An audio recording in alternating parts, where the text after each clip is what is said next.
Hi, everyone, and welcome. We are very excited to sit down again with David Goubert, President and CEO of AYR Wellness. Excited to talk about the developments in Florida, where AYR has a nice footprint, and then get some company updates and see kind of what's ahead in 2024. So, David, thanks so much for joining us. Thanks, Mackenzie. I'm really excited to be back actually with you here in at a moment where there's a lot happening. So it's great timing.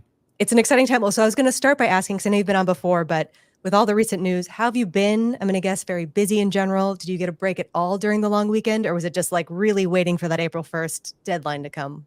So I was truly waiting for that April 1st, but more on the personal note, it was my mom's 80th birthday in France last week. So I came back on Sunday. Oh. I flew there for that to be with her for her 80th birthday, and came back on Sunday and got the great gift on Monday at 4 p.m. about the decision of the Supreme Court. That's two good gifts back to back. I feel like that's great. Get some family time in, some great business. All right, fantastic. 2024 is shaping up well, which is awesome to hear. All right, well then I feel like let's just dig straight into Florida before we fully jump in. Good reminder to anybody who's out there. One, thanks for joining. Appreciate you being here. But two, if you have any questions, comments you want to throw in the chat, feel free to do that. We will take them on every platform except for Instagram. So just a reminder there. But yeah, let's start with the big news in Florida, which is so exciting. I think people have been waiting on it for so long now. So it's excited that it's finally getting into motion. I know we're not fully across the finish line yet, but would love to talk about sort of your guys' involvement with pushing this ahead, getting this on the ballot, the Smart and Safe Florida. You know, what is it? How did you get involved? Can you talk us through that part? No, sure. So yeah, to your point to start, super excited about that decision of the Supreme Court. I mean, it's only step one, right? We still need to have step two, which is we need to get that vote in November to be above 60%. And I'm sure we'll talk more about that in a minute about how do we get there. The industry has been, I think, working together more than I think we've seen in the past on how do we make sure that we actually get that to the finish line. So to your point, we're part of the Smart and Safe coalition, I would say, of the industry. And it's really all the players, and I can say all the players that are in Florida in the industry coming together and saying, hey, we're all part of the same thing here. And this is something that's important for all of us. Let's work together. So all the key leaders of the different MSOs and different players in Florida got together. We agreed on what needed to be done. And the investments that needed to be made, I would say, from a money standpoint, but also from a time standpoint and everything, to get that through the finish line. So that's a participation, a coalition of all the MSOs that are together. We're building together the plan, and it's already well in motion to get the yes on 3. For the vote in November. Yep, I think it's fantastic, and it seems like it's required that sort of collaboration to really work together and push together, because I know it's almost been on the ballot a few times and hasn't quite made it. So congratulations on finally getting it there and working together, which is awesome. In terms of where we go from here, what are your thoughts on how you're feeling about it passing come November? Anything you're looking at? What's sort of the sentiment there? So if you look first at the polls that we're aware of and that we've done and so on, the polls are showing something that is, I'd say, close to 70% yes, and we know that we need to have 60% yes. So there's a sentiment of confidence in a way that it's actually what people in Florida want, right?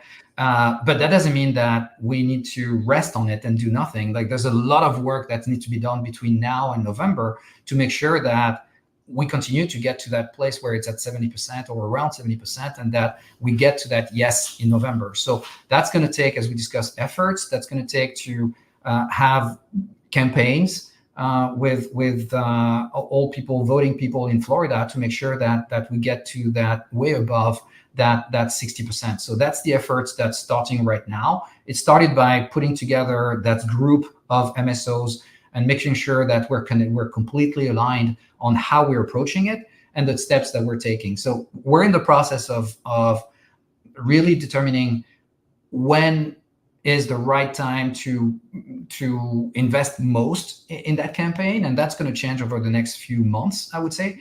But that's kind of where we are. So feeling in a way confident by the current polls that we see, right?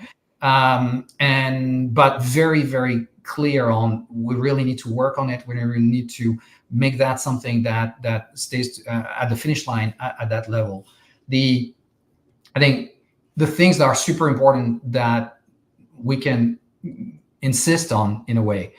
One, this is a huge industry or a big industry for Florida, right? Already today. I mean, it's a $2 billion business. It's I think 30,000 people working in cannabis directly in Florida, and that's not counting everybody that's actually depending on the industry, working for companies that are working for cannabis companies. And this is 30,000 jobs in the medical market. We know that an adult market is what 2-3 times the size of a medical market. So assuming it's a $5 billion, $6 billion industry, you can see how many jobs that creates, right? If I take us, we have about 1,000 people working. The company is about 2,300 people. 1,000 of these are working in Florida. So it's very important for us from on that front. And we know that as it turns adult, there's a lot of development, both from a dispensary, number of dispensaries, increasing of capacity of for cultivation and processing that will create more jobs. So I think insisting on that is going to be very important during the campaign.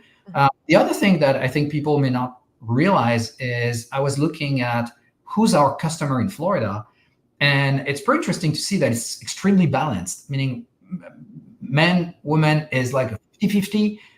Age groups, I think 31% of our current customers are 50 years and older. And, that makes sense in Florida. But and it's, by the way, it's the same in the other states. But what I mean by that is that this is not a topic that is only a topic for people in their 20s or anything like that. To the contrary, it's really something that's important for all age and all population. The other thing that I think we need to insist on is that it's at the same time a very popular topic. When you get to 67, 70% polls, that means that there's a vast majority of people, every age, every jobs, and so on, that are actually very positive about it and want it. And so it's a very popular topic, and it's at the same time a very populist topic in the sense that the customers that we have in our stores are really representing all classes and all population in Florida. So insisting on these points are going to be very important throughout the campaign. Yep, I think you're right that the fact that it isn't just for one type of person lends to its popularity and the fact that everyone can kind of get behind it, and for different reasons. I'm sure there's a ton of people who are very heavy users and really, need it a lot, some medical, some people who just lightly want to use it and they don't want to hang over from alcohol. So they're like, oh, let me have a little cannabis instead. So yeah, that's fantastic. I would want to, we'll dig more into some of the other states later, but I know with Ohio coming through, that being so strong in terms of the turnout and in terms of the support, do you see parallels there? Do you think it's kind of its own thing? Do you think it potentially follows kind of that same trend? What's your thought there? So these are very, very different states in where they are today with cannabis and the way they're structuring, I would say, what that looks like in the future. There's parallel in the sense that, and for us, they're huge parallel in the sense that those are key markets for us, and Pennsylvania is the other one that is a key market for us. But there's some quite significant distinction on what that's going to look like for the companies, but also for patients and customers. Like one example, for example, is the number of dispensaries that you can have in the state. Like today, we have 64 dispensaries in Florida. About 10% of the dispensaries that are present in Florida. And our goal is to remain at that kind of 10% mark of the footprint of the state. So if we consider that, I don't know, if the state gets to 1,000 dispensary within the next couple of years, then our goal means that we need to get to 100 pretty much over the next 2 years. So that's Florida in that sense is a bit unique. The other thing on Florida, obviously, is tourism. Like we're looking at what's going on from the people that live in Florida, but tourism is going to be a big part also of what's going to happen there, which may be closer to things we see in Nevada from that standpoint. Yeah. Ohio is, I'd say, a less active market today from a medical market. Like there's million medical cards in Florida, a $2 billion industry. I think it's a much smaller business today in Ohio. What's really important for us in Ohio is how do we prepare for when adult will truly come, which we don't know exactly the timing. There's thoughts right now that existing dispensaries could be up and running in June or July, that the new dispensaries that you can open would be more, let's say, end of Q3, Q4. But then the big difference, back to my initial point, is we know that we're going to be limited in the number of dispensaries in Ohio, which is not the case in Florida. So in that sense, it may look more like more northeast states. I mean, talking about New Jersey, though there's way less dispensaries there, or other states around. So that may be a bit of a difference, and difference in how we need to prepare for it. That totally makes sense in terms of the operating. I think I asked the question wrong. I was thinking more around the voting support in Ohio. I think it was very, very, very strong. So I imagine it would be similar in Florida potentially. So that's perfect. Got it. Sorry. Yes. No worries. I think that's great information. I think it's fantastic. Yeah. From a voting, it's a bit of a different story. But at the end of the day, people in Ohio were voting strongly about this, but we knew it was easier in a way in Ohio because we needed only 50%. I think we got 60 or close to 60%, but it was 50% that we needed. Frankly, the other thing, and that is maybe similar in a way, is that abortion is also in both cases in the ballot, and that matters. That's actually probably in a good way. But so there are similarities there, but the big difference is needed to be at 50% in Ohio, need to be at 60% in Florida, which makes it more efforts to get to that. Yep, that's a perfect differentiator. That's good to know. All right, fantastic. Well, then let's dig further a little bit more into Florida. You mentioned you guys have a great footprint there. Would love to know kind of how do you decide where specifically to be? Where do you decide where to put those locations? What's the factor kind of there? Yeah, no, I think that for the past year, we've been looking more at locations that make sense from a recreational standpoint. Of course, we want to serve our patients and medical cards holder in Florida, and that's how we've been looking at the stores. But we're looking also very much now at places that makes a lot of sense from a recreational standpoint. One example I can take is we were super happy to finally get the approval on the store in Midtown in Miami, for example. That one is going to be a blockbuster when we get into recreational. So thinking about new locations, right now we're really taking that with the lens of an adult use market and thinking about, okay, where do we need to be? Where are the places in this state that we're not covering well yet? But thinking at the same time about overall adult population, but also tourism. Yep. So really positioning for that change to come, which is great. 100%. Fantastic. Again, is there anything we need that to be done right? I know. So I want to pretend that it's a done deal. It's not. Yep. There's a lot of work to go there. But as we think of new stores, that's the way we're thinking about it. That totally makes sense. And then is there anything else in terms of preparation and getting ready that needs to be done? Just that you guys are thinking about products, supply, anything there? Yeah. I think a key thing for us is that we have a pretty large facility that's serving well the stores that we have today and the market that we have today, but we know that we're not equipped yet to have enough cultivation, enough garden for what will be the market 2 years from now, or a year and a half, let's say, from now. So one key thing that we're looking at right now is expanding from a cultivation standpoint, which we're looking at sites to do that. Specifically, when it comes to Ayr Wellness, we're also not having indoor in Florida right now. So it's key for us to have an indoor facility before the adult plan, or at least is in place, not necessarily for November, but for mid-year 25, something completely ready and done by then. So that is probably the biggest thing that we're working on right now to be ready. And obviously, to your point, also working on making sure that we have the whole bunch, the whole, let's say, spectrum of products that we need to have today, but we'll need to have even more as it turns adults. And one big development on that is, if I may, is on everything around edibles, where today we're below market share on this. If you look at our market share, or our mix of products, I'm not even going to talk about market share, but mix of products, I think edibles is around 14% of mix in Florida when I take everything that is in that category, meaning MIPS, not only edibles. And ours was only 3-4% of our mix, which means we have a 10% growth in Florida simply by getting up to speed on that category.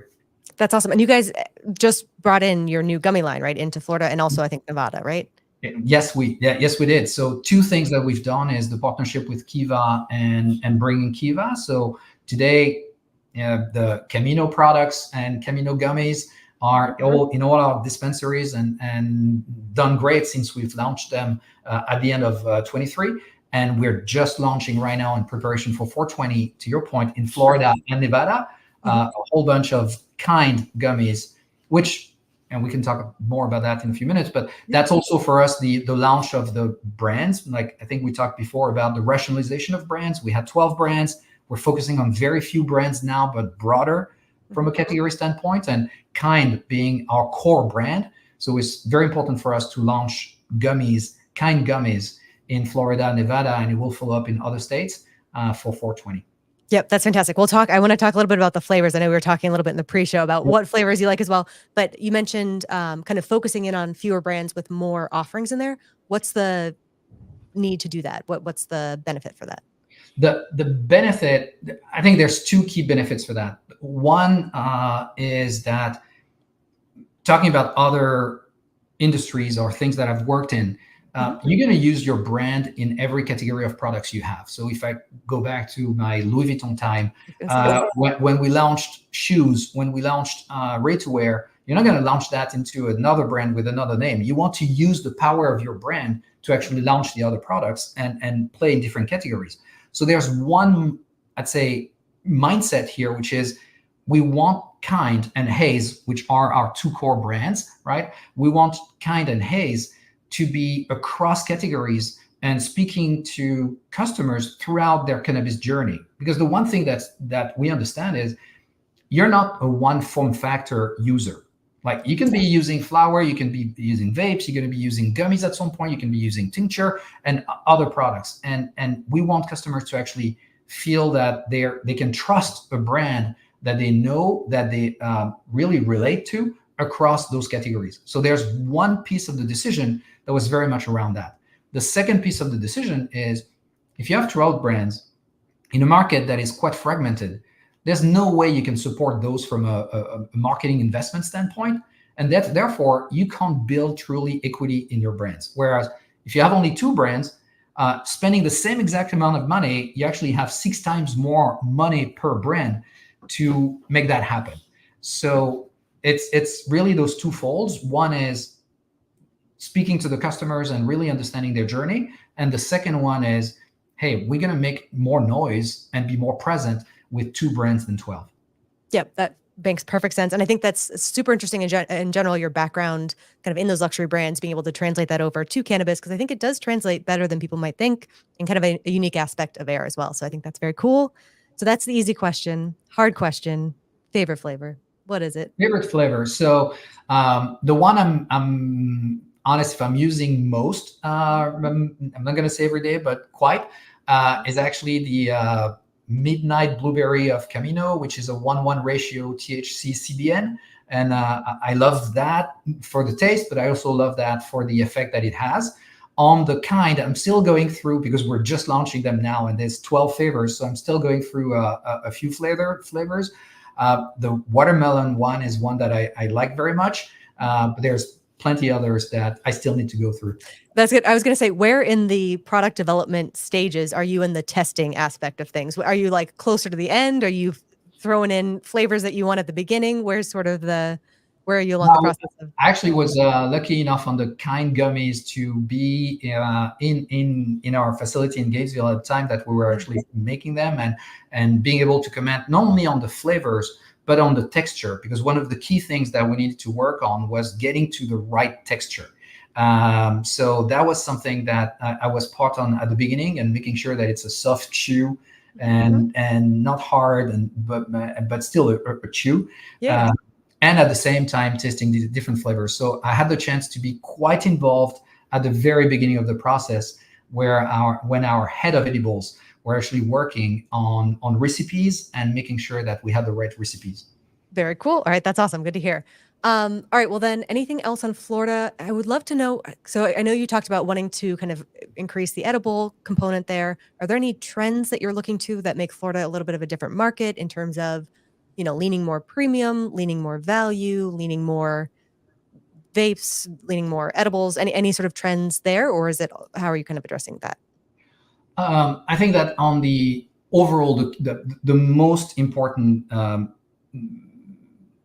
for us in terms of opportunity is very much on that edibles and so on, which is the biggest, but there's obviously others.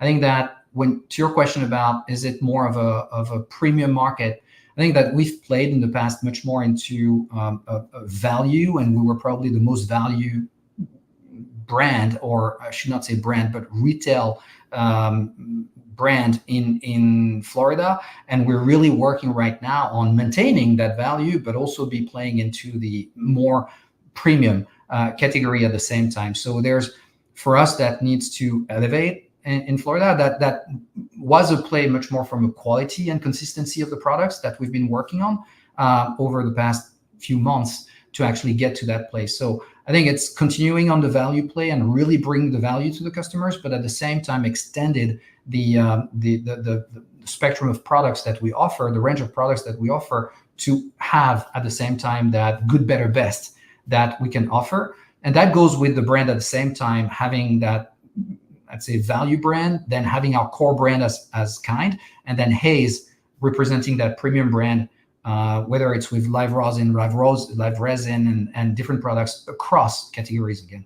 Yep, perfectly answered. Also, this came in a little delayed, but yes, texture is key. Lucifer, I love that. All right, well then, so it seems like lots to be excited about with Florida. That's still coming in the works. We'll be touching base in terms of how that's developing as we get closer to November. You did mention Ohio and Pennsylvania. We still have those to look forward to. Ohio a little bit further along in the process. I was also saying, I think it was the last time that we had you on. We had or I sort of made a bet on who would be, make progress first and go adult use. I think you took Ohio, I took Pennsylvania. So congratulations on winning that again. But let's dive a little bit into those markets. We didn't Yeah. put stakes on it, I guess, to be fair. It was just a fun bet. But Hey, I wish we would have won both, right? I know. That would be like The same time. That's going to come, right? I know. PA should come. There are 5 states around them are adult, and we're hopeful that that's going to come in 24, yep, early 25. Ohio, key state for us, as we said. The first thing for us between last time we talked and now was the opening of the first 3 dispensaries. So we already had cultivation and processing that was already in place for a little while, with a pretty large, I think it's 58,000 square feet of canopy that we have in Ohio. So feeling good from a cultivation standpoint, still ramping up that. We opened our 3 first dispensaries in November of 23. So they're in their ramp up, and it's a slow ramp up, frankly, in a medical, but it's really preparing for adult. And the work that we're doing most right now is, I'd say, 2-pronged. The key one is we expect, not fully clear yet, but we expect that we can have up to 8 dispensaries in Ohio. So the work that we're doing right now is making sure that by end of Q3, early Q4, we are at that 8 dispensaries, so that we can serve that adult market with the full potential that it has. So that's one thing that is a key focus for the team right now.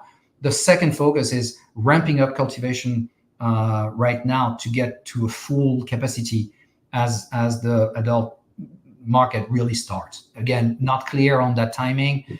We think it may be June on the existing dispensaries, there's 3, and then the 5 more coming as it's allowed, probably in September, October. Yep, I think that's perfectly answered. That's awesome. All right, one second. I'm seeing some good questions come in. Keep them coming if you have them. We'll get to them very shortly.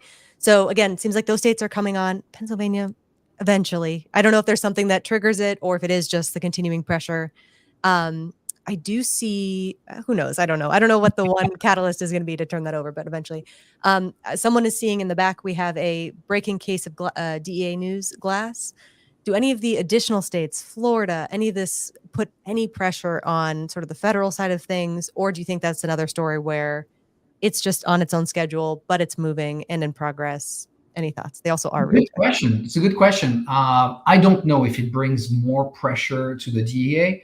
What we see more and more is that President Biden has kind of changed his way of talking about it, where he's been talking a lot about really making sure there was no one in jail and so on, and he's been changing a bit his speech recently, talking very directly about the rescheduling and expecting his administration to have that pretty quickly on the descheduling. So we see on the rescheduling, not descheduling.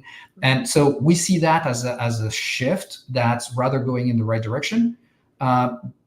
Does Ohio or Florida put more pressure to the DEA? I'm not sure. I think that pressure is more of a administration pressure. I agree. Yeah. And the timing, like we're now more than 6 months since the HHS, which was in August, gave their recommendation. So timing should be now, right? Yeah. So we're awaiting. Yeah, that's true. All right. Well, then maybe that's a good time to look at sort of the larger picture, looking into, we're through Q1, moving into 2024.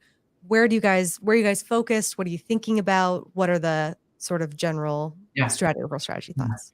I'll take a half minute to talk about 23 so that I can talk about 24. So 23, and we talked about it last time, but 23 for us was really something that was about foundation and building foundation. And the things that we needed to work on and that we said we would work on, and I think we did in 23, was first, push maturity to the end of 26 so that we have the runway with all the catalysts that are ahead of us, right? And that was one thing that we said we absolutely need to do, that we did. And now we have the runway to get to 26 and get all these catalysts to support our business. That was one thing. The second thing we said was we need to structure the company in a way that we become more efficient, really focus on cash, but become more efficient. And on this, the one thing where I can say kind of checked is we moved EBITDA from 17% to 25%. We grew EBITDA year over year by 51%, while growing the business by 10%. So really turned that business into a much more efficient and profitable business. So those were some of the things. And again, the other things from foundation was getting ready for the new brands or the relaunch of the brands and working on how do we get closer, understand better our customers, like I was sharing about Florida. So that was really the work of 23. When you shift to 24, I would say there's a lot of that same work that needs still to happen on strengthening further the foundation. But at the same time, it's looking at the future that we just talked about and making sure we're ready. So Ohio is a key priority. Florida is a key priority.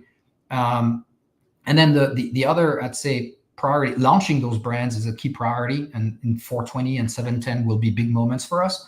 And then the other priority is the like-for-like business. How do we make sure that no matter what's going on from a federal or state standpoint, that we keep cranking up and increasing the business on the like-for-like? So that goes into a new loyalty program that's coming, that comes into a customer app that's launching, I think, this month in April, that goes into these things that really support growing our like-for-like business. So those are the priorities of 24. With, again, still a very key focus on cash and on the bottom line as the number one priority, and being ready for the future. And so talking about the future, I mean, I think we've said over and over, because it's so important for us, that out of the 91 stores that we have today, I think 14 only are in adult use market. So 80% of our stores are medical. And it's not only Florida. I mean, again, it's Ohio and Pennsylvania as well. But that's huge for us in terms of looking at that business for 25 and 26. And that's why moving that maturity to end of 26 fits really well with the runway that we need to have to get to a good place in obviously 24, but even more 25 and 26. Yep, I think that totally makes sense. And again, that spring wound for growth seems very, very, very good, a good setup to have, which is awesome. Yep. I'm seeing a good question come in, kind of interesting on the advertising side of things from Lucifer again. So they're saying that in Canadian markets, they're very tight on how you can market. What's the outlook in the US if rec happens? Are you guys considering digital? What platforms are you looking at? There's another follow-up question kind of related, but Yeah. So that's a great question. And marketing is such a different world in cannabis than in any other business, and makes it way more complicated actually to reach to customers. I would say, yes, digital remain and digital platforms remain the key way for marketing. Right now, I'm not going to give exact numbers, but right now I would tell you that if you talk about that as being marketing, 75% of the investments that are being made are made on, unfortunately, existing customers, because those are the ones that we can touch. So whether it's through SMS, emails, app, when you have the app and push notification and so on, a lot of the spend that we have is actually going on that, because it's hard to find platforms that we can work with and ways that we work with. What we're spending a bit more now and really analyzing is programmatic, and how do we touch new customers through programmatic, and then exploring different platforms. The one that's opened up a bit that we haven't really touched on is X, meaning X Twitter, and that's one that allowed some advertising. I don't know, and we'll have to see with Florida, is the move to adult use will actually allow for more participation to other platforms. I think that it requires probably some federal changes, because we don't have that much advertising tools in adult markets today. If I'm talking about Massachusetts or Nevada and so on, I think they're still way better than Florida. Like outdoor advertising is actually a good thing in marketing in Massachusetts, in Nevada and so on, that you cannot do at all in Florida. I don't know that will change much as it goes adult. If it does, we'll take advantage of it. I think that overall for the industry, the federal changes are going to be key to actually get us to a place where it's a normal business and you can actually advertise and have a true digital marketing and outdoor marketing the way that you have in other businesses. Another reason for the federal stuff to move along, to treat cannabis like another normal business. That's all we're asking for. It's tough. Okay, that's a great answer. Final question that kind of was a tie on to the advertising in general. Wondering how, cannabis might be advertised. Is it sort of lifestyle, more beer focused, or something kind of elevated and chic, or more health? What are your thoughts there in terms of positioning? So our thoughts are that the advertising need to fit to the brand, because what we need to create is brand identity that drives brand equity. So the advertising for us on Kind will look very different, and looks very different than the advertising on Haze. And the advertising on Kind is actually way more of a lifestyle advertising, where you see very different people in different moments of their life and their cannabis journey in the advertising. Whereas Haze, positioned as more of a premium products across categories, but premium products, will have advertising that is actually probably more focused on the products and on those specificities on those products. So I'm actually more connecting the marketing to the brand. Yeah, brand The tailored. message that goes with the identity of the brand. Yeah, I think that answers it perfectly. All right, fantastic. All right, I know we're at time. Really, really appreciate you taking the time, David. It's always so much fun to have you on and just kind of talk through what's going on. I do want to also throw up Jane's comment. She's in Canada, so she also has the French connection. She wanted to say happy birthday to your mom. So I want to try and include. There you go. Perfect. All right, well, thanks so much. Very excited to see you in Benzinga pretty soon, right around the corner. Looking forward to it, but thanks for taking the time. Really, really appreciate it. Well, thank you very much, and thanks for everyone to be with us. Thanks for being here. All right, thanks so much. We'll catch you later. Mackenzie. Thanks. Bye-bye. Before investing, carefully consider the investment objectives, risks, charges, and expenses found in the prospectus, available at advisorshares.com.